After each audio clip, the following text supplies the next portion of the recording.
없이 나누어 주려고 한다고 했는데, 흰 공을 받은 학생은 빨간 공하고 검은 공도 무조건 한 개 이상 받도록 나누어 주는 경우의 수를 구하라고 했어요. 자, 그러면 학생을 이렇게 A, B, C로 한번 잡아볼게요. 자, 그래서 흰 공을 어떻게 나눠주냐에 따라서 나머지 빨간 공하고 검은 공도 나눠주는 경우의 수가 좀 다르거든요. 그래서 일단 첫 번째 흰 공을 한 학생한테 이렇게 몰아서 받는 경우를 먼저 생각을 해보겠습니다. 요건 세 가지겠죠. 그러면 빨간색하고 검정색 공도 하나는 무조건 받아야 돼요. 그죠? 자, 그러면 이제 빨간 공이 두 개가 남는데 이 두 개를 A, B, C 세 명한테 나눠줘야 되는 거니까 요거를 더해서 2가 나오는 형태로 봐야 되거든요. 그럼 3H2가 되거든요. 요것도 3H2가 되겠죠. 3H2는 4C2니까 6이 되고요. 6이 돼서 36개가 나옵니다.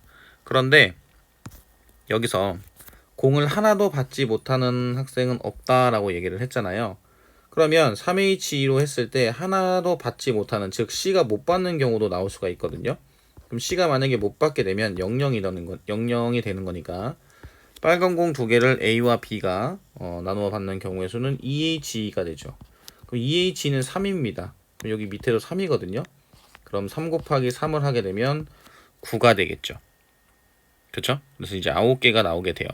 자, 그래서 또 하나 이제 뭐도 생각을 해볼 수 있냐면, 이게 빨간 공을 이 지금 둘이서 A와 B가 둘이서 나눠 가졌잖아요.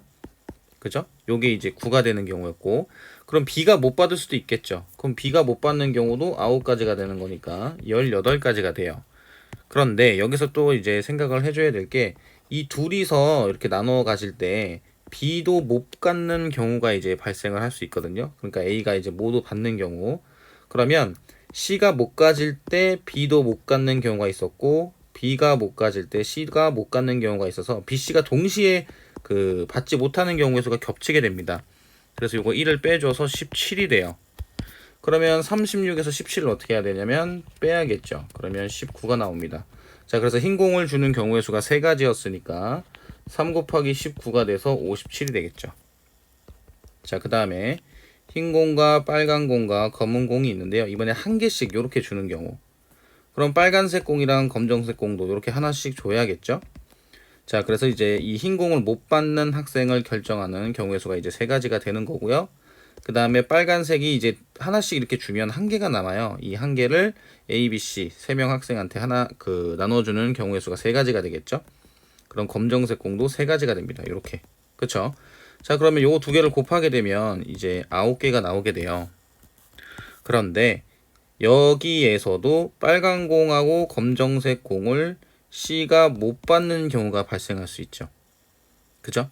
그러니까 빨간색 공을 못 받게 되면 두 명이서 A와 B 두 학생에서 빨간 공을 하나를 나누어 갖는 경우의 수인 거니까 요건 이제 두 가지가 되고, 이쪽도 마찬가지로 두 가지가 돼서 요거는 네 가지가 됩니다. 그럼 요게 이제 문제에서는 어떻게 되냐면 공을 하나도 받지 못하는 학생은 없기 때문에 빼주면 5개가 되겠죠.